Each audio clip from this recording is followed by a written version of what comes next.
All right, hello students. This is the second video for our World Today unit. So you want to look at your World Today packet. We're going to talk about September 11th in this video. So in the previous video, we talked about the 1990s and what a peaceful decade that was, even though it was filled with some small conflicts. Um, a lot of Americans and people of the world thought with the new century and the new millennium beginning in the year 2000 that would continue. But early on, that kind of hope was shattered. And on September 11, 2001, Osama bin Laden and his group Al-Qaeda hijacked 4 American planes, and they crashed them into the World Trade Center, the Pentagon, and a 4th plane, which was supposed to hit either the Capitol building or the White House, ends up crashing in Shanksville, Pennsylvania. In the aftermath, the United States adopts a new military doctrine, and it's the doctrine of preemption. And basically what this means is the United States is no longer going to wait to be attacked. If we feel threatened, we are going to attack any nation that we believe is threatening our national security. So that could be anyone who is a terrorist or who aids terrorists. 2 years after September 11th, in 2003, the country of Iraq was suspected to have nuclear weapons or developing weapons of mass destruction. So early in 2003, in March, the United States invades, and they've remained in Iraq until 2012.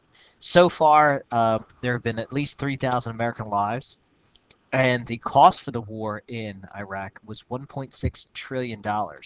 And it's anticipated to be another $7 trillion over the next 40 years. So it's a very expensive war. But it's also important to recognize that the people who attacked us on September 11th were not Iraqis. They were Afghans. So we were fighting 2 wars in the past 10 years. We were fighting a war in Afghanistan and a war in Iraq. Both part of the larger war, the war in Afghanistan, or the war on terror.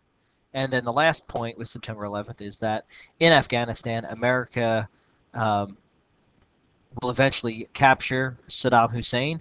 And in 2013, Osama bin Laden is killed. And American troops are expected to stay in Afghanistan until early 2016. But President Obama has actually moved up that date. So a lot of American troops have left Iraq and Afghanistan.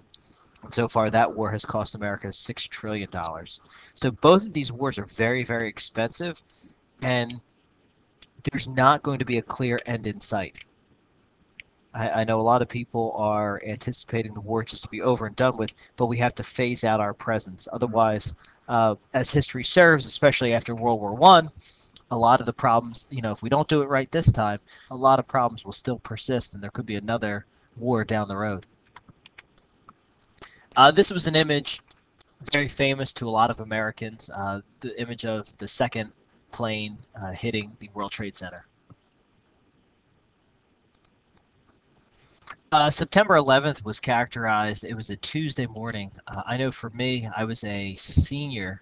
I was in my senior year of high school, and it was a beautiful day. We had just started the school year, and on EHT-TV, they were showing us kind of B-roll of the first plane, the first World Trade Center burning. And then a couple minutes later, when we were in class, not on live TV, the 2nd plane hit the World Trade Center, and a lot of us were in the media room, or what I remember most vividly is a lot of us were trying to get on the internet to see what had happened, but the bandwidth, because everyone was trying to get on the internet to find out what had happened.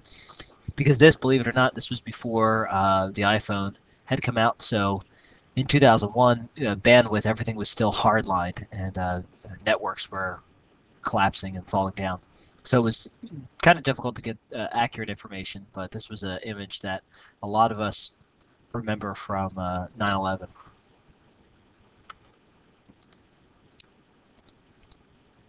And then kind of the next image that's associated with that is the young men and women who are in Afghanistan and in Iraq who are doing towards a duty to make sure these countries don't develop weapons or they don't develop extremist movements that will threaten American security.